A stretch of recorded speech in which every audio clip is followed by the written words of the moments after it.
allowed to be around the Supreme Court just to avoid destruction of property and infrastructure when people are actually celebrating or maybe they are protesting, things like that. That's it. I've seen the IEBC advocate. That's the Muhat Simon, isn't it?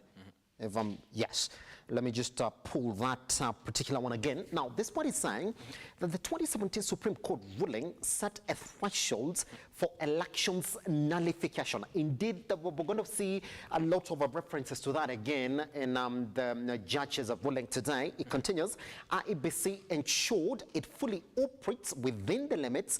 All gaps were closed. The petitioner, did not provide any evidence that the 2022 elections were interfered with. Now, this is how he ends it. We await a fair ruling. Okay. Let me just take something here from Kiage. And this one, I think, is a supporter of one side of the political divide. He says, today is the day. If the Supreme Court goes the other way, William Ruto's victory will be annulled. If they go by the weight of the case, stroke evidence provided by the petitioners, then it will be upheld. We want a verdict that is without fear or favor.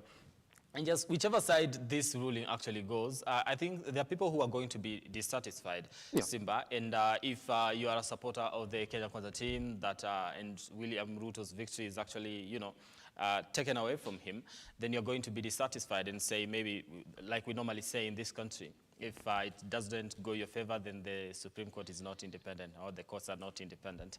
If it goes your favor, then you're like, okay, now this is totally independence. This is exactly what we want from the judiciary and things like that. So whichever way this ruling goes, the verdict goes today, I believe some people, there are those who are going to be happy, there are those who are going to be dissatisfied with the ruling.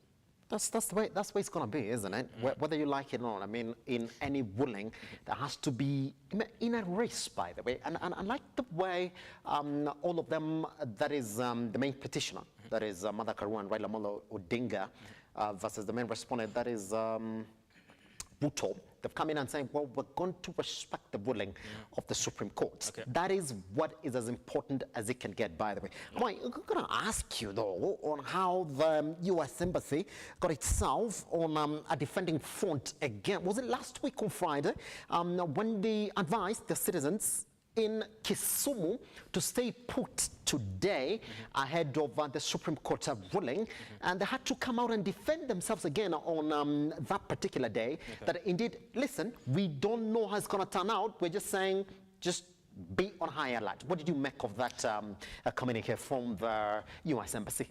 Well, I believe they'll just, if they were giving a communique to their people, to the American citizens living in the country, then it would just be careful everywhere in this country, wherever you reside, instead of profiling one area. That's what I felt. I felt like they're profiling Kisumu, trying to make it sound like it's the only place in the country that could actually, a violence could actually arise ahead of the Supreme Court ruling. And I believe the governor of Kisumu actually came out and said there's nothing like violence that is going to happen in this particular county, and we do not appreciate that you're actually trying to profile the county or this region as one of the violent areas. It was, By the way, somebody said, well, we saw the communique you gave us just before the results were announced. We saw how it went. And now here you are telling us about the Supreme Court ruling. So is it that you know something that we don't? Anyway, that's the thing. That is the thing. And I also believe in regards to this Supreme Court ruling, people also on social media are just trying to say, okay, don't start doing speculations and predicting that this is exactly how it's going to go, because we are not the judges. We might have listened to the case, but maybe they're looking at something different that is going to help them determine which way this ruling actually goes. So people are saying, don't speculate. Don't start saying, okay, it's going to go as me, because this is the thing. I saw some people argue, and they are trying to look at the judges and say, okay, I believe this judge is leaning towards this side based on the question that they were asking. I believe they were asking this particular side hard questions, and they were a little bit softer to the people from this other side. So I believe maybe they're biased when it comes to their ruling, but I believe, to me, I think they're just, they wanted to be convinced, and if at all they were convinced, they're going to make a fair judgment. So speculations, let's not do that. And I'd just like to take Stephen Mutoro saying speculation about Supreme Court ruling shouldn't arise. Those who followed the proceedings and read the 2017 ruling on threshold and intended consequences of a radical decision and need for a facilitative as opposed to destructive ruling can guess the limited options for judges. That's the thing. Pretty much. All right, let's do that communique then officially also from Look Up TV Studios. Here's the thing. Some of the votes are going to get closed as from this morning. By the way, some of my friends are already telling me that they're already closed. Here's the thing. A section of votes in Nairobi will be closed today. Number one, that is according to the National Police Service. So Ngong Road will be closed at the junction of Ngong Road, First Avenue.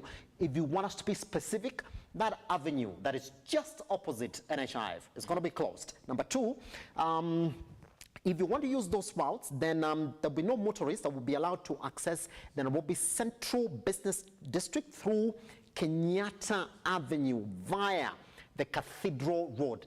You do know where that is? Yeah, so you're not gonna use that little the section that takes you off Kenyatta Avenue. You want to use that into the CBD, so you're going to be using the main Kenyatta Avenue. So Kenyatta Avenue has not been closed, just that section for the Cathedral Road that majority of us like using when we want to branch into the CBD or quickly off the CBD. Another one that is going to be closed. So if you're going to use that Cathedral Avenue, then you have to use Haile Selassie Avenue. So you do expect that there's going to be a lot of traffic along Haile Selassie Avenue. What we do know, Cathedral Road and the Milimani Ngong Road, which accesses the Milimani Lockouts, will also be closed at Kenyatta Avenue, Valley Road Junction. That is at NSSF. You've been told. So don't go there and then start saying, "Bona mnafunga barabara bona." Yeah, it's been closed, bona. So be aware. Amwai, what do you have for us this morning as well? Well, I like to touch something sporty, Yeah. just on the trending topics, and this Really, is it's not about Man United and Arsenal. Guys, Amwai, don't do that. Don't do that. It's listen, Amwai, listen. Yes. Listen. Which side do you support? I'm a Manchester United fan. Okay. Don't ask so many questions, though. No. Let's just go with that. Here's the thing. Yeah. You know how they say true sportsmen. Let me just a quick verdict. I know people say, yeah, you know, you guys thought. What I do know, currently, Arsenal is number one on the table. That's as far as I'm concerned. And yesterday, it wasn't about Arsenal's strengths. No, the two teams that are progressing well. Something had to give, and unfortunately, Arsenal didn't score the 2 goals that they needed. But here's the thing, though. When you look at the overall gameplay, every true Man United fan will tell you that when it came to football, which passes were agreeing, which song was sung better. When you're looking at the voices, there's tenor, alto, bass, and all that. Arsenal sang the better song, just that they didn't have the breath to sing it for 1 hour 30 minutes. Okay. Man United, you guys were sort of dysfunctional in terms of the way you're singing, but then towards the end, you had guys who were really shouting well, like Anthony, the guy. Very expensive. I think I'm just going to let you have your moment in regards to that. We are not Anyway, going to touch on that. We leave. It's okay. It's okay, Simba. We leave. Okay. We leave. Guess what? All Man United fans and Arsenal fans, that was a good game, but Arsenal came on top in terms of the game. But here's the thing, Amwai, let's take a short break, and then after that, we tell you exactly what we're going to follow up next once we come back. I believe you're going to be coming back with the bulletin this morning.